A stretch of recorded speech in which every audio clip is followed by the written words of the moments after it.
नमस्कार। आप सभी पशुपालक भाइयों को आपका अपना यूट्यूब चैनल पशुपालन जानकारी में स्वागत है।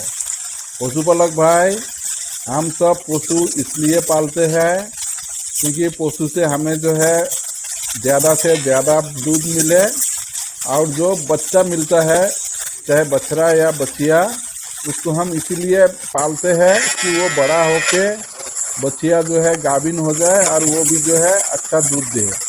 तो हम लोग पूरा घर का जितना भी मेंबर होता है सब जो है पीढ़ी दर पीढ़ी इसी पशुपालन व्यवसाय में लगे हुए हैं। और ये जो सा पशु है ये हमारा फैमिली का एक जो है वो पार्ट है। तो जब भी हमारा कोई मुसीबत होता है, पैसे का ज़रूरत होता है, तो एक दो पशु को बेच के हमारा मुसीबत में वो पैसा काम आ जाते हैं। और जो सा पशु का दूध हमको डेली मिलता है, उसी दूध से जो है हमारा घर का जो है खर्चा निकल जाता है।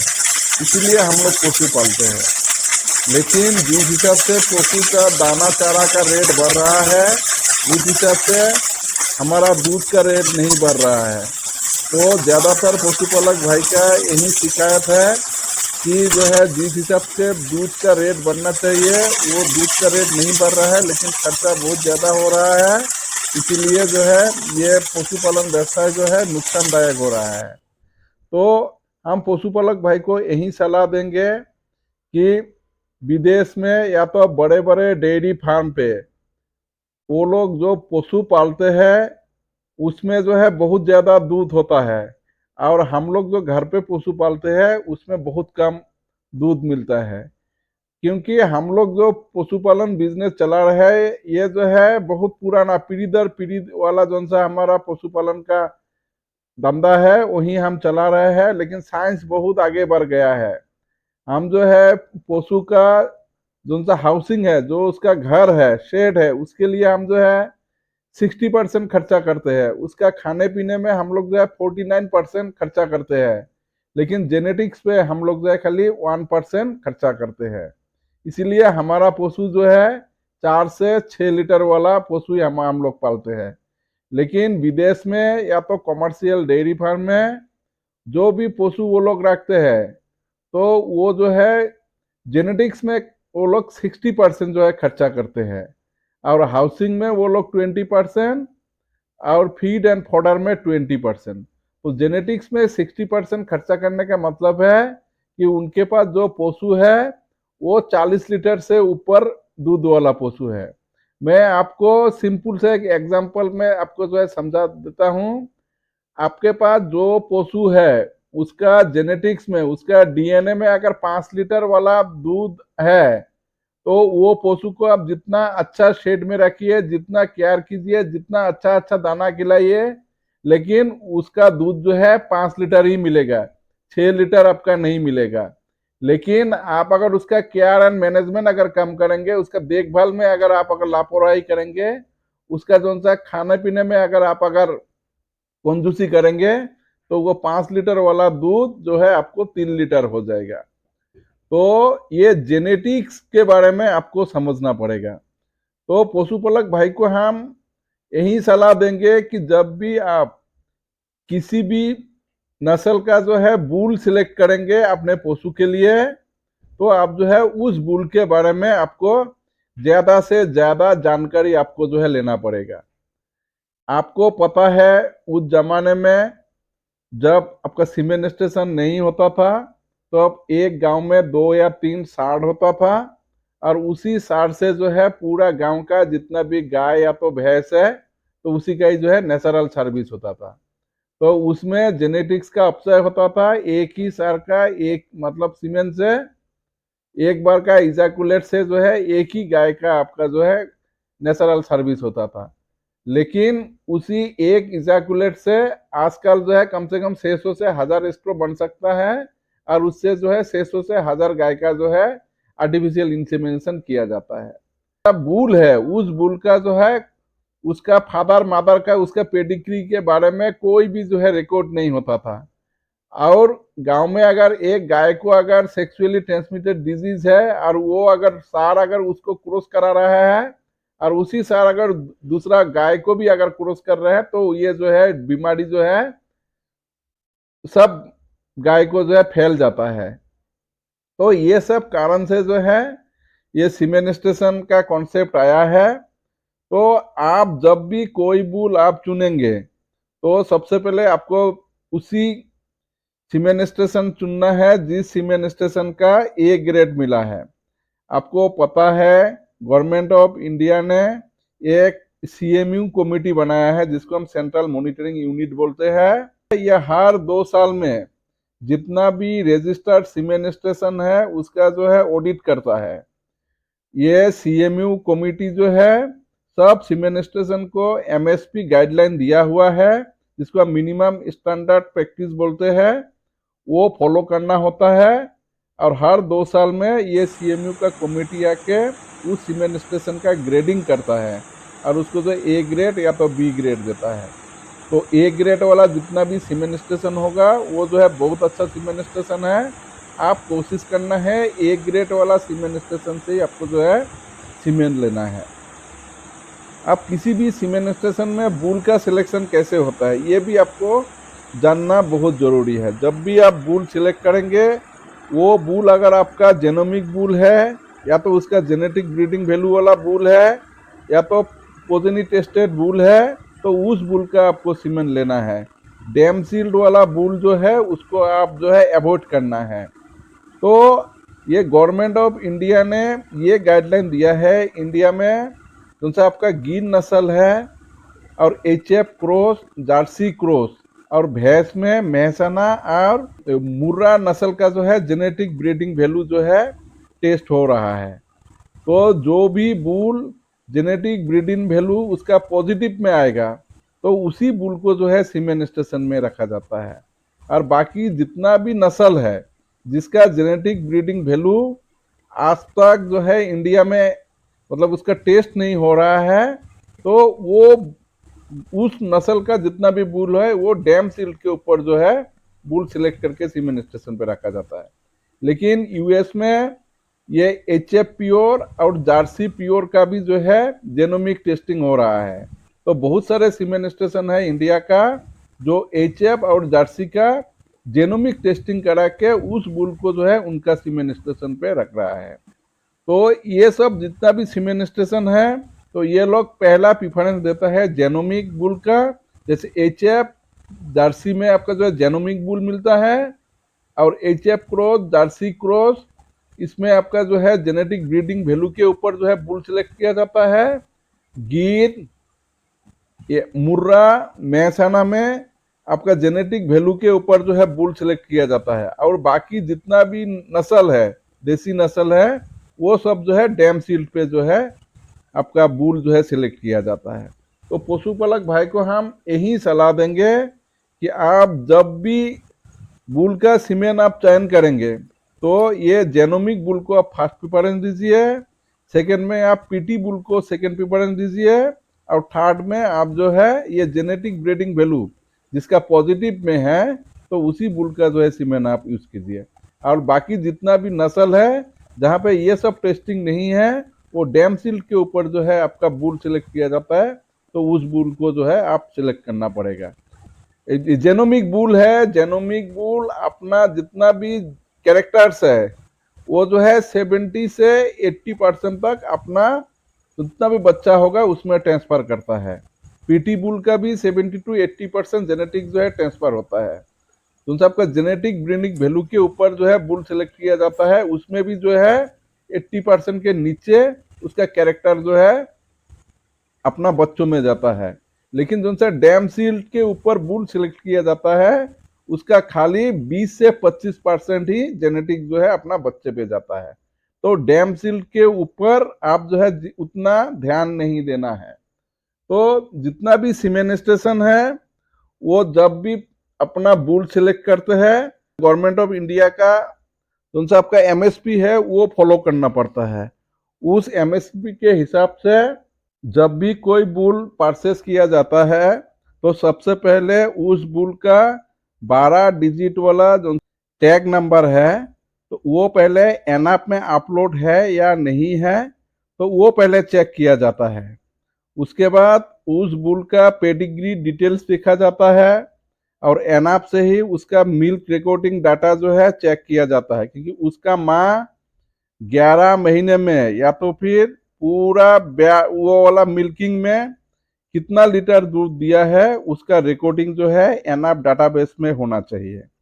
तो उसके ऊपर जो सा गवर्नमेंट ऑफ इंडिया का एमएसपी है उसमें जो सा डैम सील्ड है एचएफ का अगर देखेंगे तो फास्ट लैक्टेशन में वो 7,000 लीटर मिल्क होना चाहिए और बेस्ट में 10,000 लीटर होना चाहिए। ऐसे करके जो है वो एमएसपी में हर ब्रीड का जो है अलग अलग जो है डैम सील्ड का रिकॉर्ड दिया है। अगर डैम सील्ड अगर फुलफिल होता है उस नस्ल का तभी जाके उस बुल को हम सिलेक्ट कर सकते हैं। उसके बाद उस बुल का हम ब्लड सैंपल लेंगे और वो blood sample government of India का जितना भी एक्रीडेटेड लैब है वहां पे भेजा जाता है। वहां पे जाके उस बुल का जो है ब्रीड कंपोजिशन चेक किया जाता है। मतलब अगर एचएफ है तो वो बुल जो है कितना परसेंट एचएफ है, जर्सी है तो कितना परसेंट जर्सी है, और अगर क्रॉस है तो किसका किसका क्रॉस है। उसके बाद उस बुल का पेरेंटेज वेरिफिकेशन भी होता है। पेरेंटेज वेरिफिकेशन मतलब वो जो सा बुल है उसका माँ जो सा डैम्स है जो डिक्लेयर किया गया है और जो सा उसका फादर है उसका शायर है वो डिक्लेयर किया गया है, वो तीनों जो है मिल खाता है नहीं खाता है। अगर पेरेंटेज वेरिफिकेशन ओके है तो अभी जाके उस बुल को जो है सिलेक्ट किया जाता है। उस बुल का कैरियोटाइपिंग होता है। कैरियोटाइपिंग मतलब उस बुल का कोई क्रोमोसोमल डिफेक्ट है क्या, क्योंकि जब हम गाय नस्ल में देखेंगे उसमें जो है 60XY होता है क्रोमोसोम बुल का, और भैंस नस्ल में वो 50XY क्रोमोसोम होता है। तो इससे अगर कम होगा तो वो बुल जो है कैरियोटाइपिंग में फेल होगा, तो उस बुल को हम सिलेक्ट नहीं करेंगे। उसके बाद जेनेटिक या तो डीएनए डिजीज टेस्टिंग होता है, ये ब्रीड के हिसाब से होता है, ये एचएफ में करना पड़ता है या तो फिर एचएफ क्रॉस में करना पड़ता है, लेकिन जर्सी और जर्सी क्रॉस में भी इसको किया जाता है। इसलिए किया जाता है कि ये जर्सी और जर्सी क्रॉस में एचएफ का कोई स्टेज पे सब क्रॉसिंग नहीं हुआ है एचएफ से, तो इसलिए जो है जेनेटिक डिजीज टेस्टिंग भी किया जाता है। ये जेनेटिक डिजीज टेस्टिंग में factor 11 deficiency syndrome, citrullinemia, blood bovine leukocyte adhesion deficiency, DUMPS deficiency of uridine monophosphate synthesis, ये चारों टेस्ट किया जाता है, लेकिन इंडिजिनस में इसका कोई जरूरत नहीं होता है। इसके बाद जो बहुत सारे डिजीज है जिसको हम, जैसे ब्रुसेलोसिस है, आईबीआर है, बीवीडी है। आईबीआर का मतलब है infectious bovine rhinotracheitis, BVD bovine viral diarrhoea, trichomoniasis, campylobacteriosis, TB tuberculosis, JD para tuberculosis, ये सब बीमारी का भी टेस्टिंग होता है उस बुल का। इसके बाद उस बुल को जो सा एक्सपीरियंस वेटनरी डॉक्टर है वो उस बुल का बुल ब्रीडिंग साउंडनेस एग्जामिनेशन करेगा। उसका जो सा फिजिकल एग्जामिनेशन है वो देखेगा जिस ब्रीड का बुल है उस ब्रीड का सब कैरेक्टर्स उस बुल में है या नहीं है। उस बुल का बॉडी कंडीशन स्कोर देखेगा, उसका टेम्परामेंट, वो बुल मारता है, डरता है या जो है शांत स्वभाव का है, वो सब जो है ऑब्जर्व करेगा। उसका सामने वाला दोनों पैर, पीछे वाला दोनों पैर, उसका हुप, सब चीज़ जो है उसका जो है एग्जामिन किया जाएगा। उस बुल को चला के देखा जाएगा, अगर वो जो है नॉर्मल चलता है या तो जो लंगड़ा के चलता है या तो उसका पैर जो है क्रॉस करके चलता है, तो ये सब चीज़ उसमें देखा जाएगा। उसके बाद उस बुल का दोनों टेस्टिकल चेक किया जाएगा, वो टेस्टिकल नीचे है या तो ऊपर ही लटका हुआ है, उसमें एक टेस्टिकल है, दो टेस्टिकल है। टेस्टिकल का जो है जो सा टेक्सचर है, शेप है, वो सब जो है वो एग्जामिन करेगा। उसके बाद जो सा टेस्टिकल के साथ एपिडिडाइमिस, पेनिस, उसका पेनल शीट, वो सब जो है एग्जामिन किया जाएगा। उस बुल का लिबिडो भी चेक किया जाएगा। उसके बाद उस बुल का जो सा आँख, मुंह, वो सब चेक किया जाएगा। ये सब अगर नॉर्मल पाया जाता है तभी जाके उस बुल को वो सीमेंस्टेशन खरीदता है। या तो फिर गवर्नमेंट ऑफ इंडिया के एक कमेटी है बीडीसी, बुल डिस्ट्रीब्यूशन कमेटी, जितना भी सीमेंस्टेशन पीटी या पीएस बुल का प्रोग्राम चलाते हैं, तो जो भी बूल पैदा होता है वो सब बूल इस बीडीसी कमेटी के पास जो है लिस्टेड होता है। और जितना भी सीमेन स्टेशन को जोन सा भी ब्रीड का बूल चाहिए ये पीटी या पीएस प्रोजेक्ट से, तो ये बीडीसी कमेटी को रिक्वेस्ट डाला जाता है और बीडीसी कमेटी अवेलेबिलिटी के ऊपर बूल ये सब सीमेन स्टेशन को डिस्ट्रीब्यूट करता है। तो वहाँ से भी बूल मिल जाता है और सीमेन स्टेशन वहाँ से भी बूल ले आके अपना सीमेन स्टेशन पे रखते हैं। अगर ये सब अगर फुलफिल होता है तभी जाके उस बूल को उस सीमेन स्टेशन जो है अपना सीमेन स्टेशन के लाने के बारे में सोचता है। क्योंकि एमएसपी में ये सब गाइडलाइन अगर फुलफिल होता है तभी जाके वो सीमेन स्टेशन उस बूल को परचेस करके अपने सीमेन स्टेशन पे लेके आते हैं, उसको 60 दिन का क्वारंटाइन करते हैं। उसके बाद जो है वहाँ पे भी ये सब टेस्ट होता है और सीमेन स्टेशन में हर 6 महीने में ये brucellosis, IBR, BBD, TB, JD इन सब का जो है टेस्टिंग होता है। ये ट्राइकोमोनियासिस और कैम्पाइलोबैक्टीरियोसिस हर 1 साल में जो है टेस्टिंग होता है।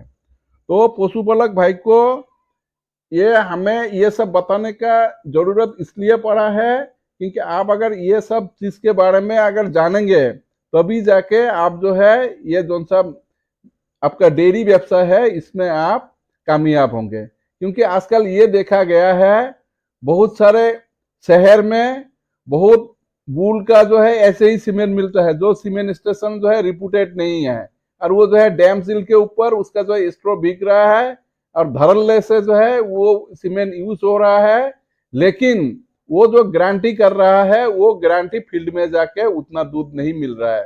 तो पशुपालक भाई जो है धोखा खा रहा है, पशुपालक भाई जो है घाटे में चल रहा है। इसलिए पशुपालक भाई को हम यही गुजारिश कर रहे हैं, आप जो सा गवर्नमेंट ऑफ इंडिया का जितना भी सीमेंट स्टेशन है जो सा ग्रेड ए उस सीमेंट स्टेशन का ही आप सीमेंट यूज कीजिए। और एचएफ जार्सी इसमें जो सा जेनोमिक बुल है उस बुल का सीमेंट यूज कीजिए। एचएफ क्रॉस, जार्सी क्रॉस, गिर, मुर्रा, मैसाना इसमें जेनेटिक ब्रीडिंग वैल्यू अगर पॉजिटिव है तो उस बुल का आप सीमेंट यूज कीजिए। और बाकी जितना नस्ल है जिसका ये सब टेस्ट नहीं होता है उसमें जितना भी डैम सील्ट वाला ज्यादा मिल्क है उस बुल को आप जो है चयन कर सकते हैं। विदेश में जो सा पशुपालक है टेक्नोलॉजी वहाँ पे बहुत ज्यादा जो है डेवलप हुआ है, वहाँ पे सेक सीमेंट जो है वो लोग यूज करते हैं। तो सेक सीमेंट का मतलब ये है कि आपको जो है 90% बचिया ही होगा। तो उसमें सेक सीमेंट का रेट थोड़ा सा ज्यादा होता है लेकिन आपको जो है अच्छा जेनेटिक्स मिलता है और आपका बचिया होने का चांसेस 90% होता है। तो पशुपालक भाई इंडिया में भी सेक सीमेंट चालू हो गया है, एबीएस कंपनी इसको जो है मार्केटिंग कर रहा है। एबीएस के पास बहुत सारे जेनोमिक बुल है एचएफ और जार्सी में और बहुत सारे नस्ल में उनके पास जितना भी बुल है वो सब जो है जेनेटिक ब्रीडिंग वैल्यू बहुत अच्छा है और बाकी जितना नस्ल का बुल है उसमें वो भी बहुत ज्यादा डैम सील्ड वाला बुल है। मेरा नाम डॉक्टर जसीजुल इस्लाम है। मैं 22 साल कमर्शियल डेयरी फार्म पे वेटरनरी डॉक्टर का जॉब किया था। वहाँ पे जितना भी गाय है वो सब 40 लीटर के ऊपर दूध देता था। वो गाय ऑटोमेटिक मिल्किंग पार्लर में आता था और वहाँ पे उसका मिल्किंग होता था। उसका फीडिंग हम टीएमआर से करते थे और उसका जो जितना भी साइंटिफिक मैनेजमेंट है वो हम साइंटिफिक एसओपी से ही हम उसको फॉलो करते थे। मैं 2 साल एनडीडीबी का animal breeding centre Raebareli UP salon में है, तो वहाँ पे मैं सीमेंट स्टेशन हेड था और पिछले 5 साल से मैं एबीएस का ब्रह्मा सीमेंट स्टेशन ये सांगली महाराष्ट्र में है, वहाँ पे मैं स्टाफ वेटरनरियन हूँ।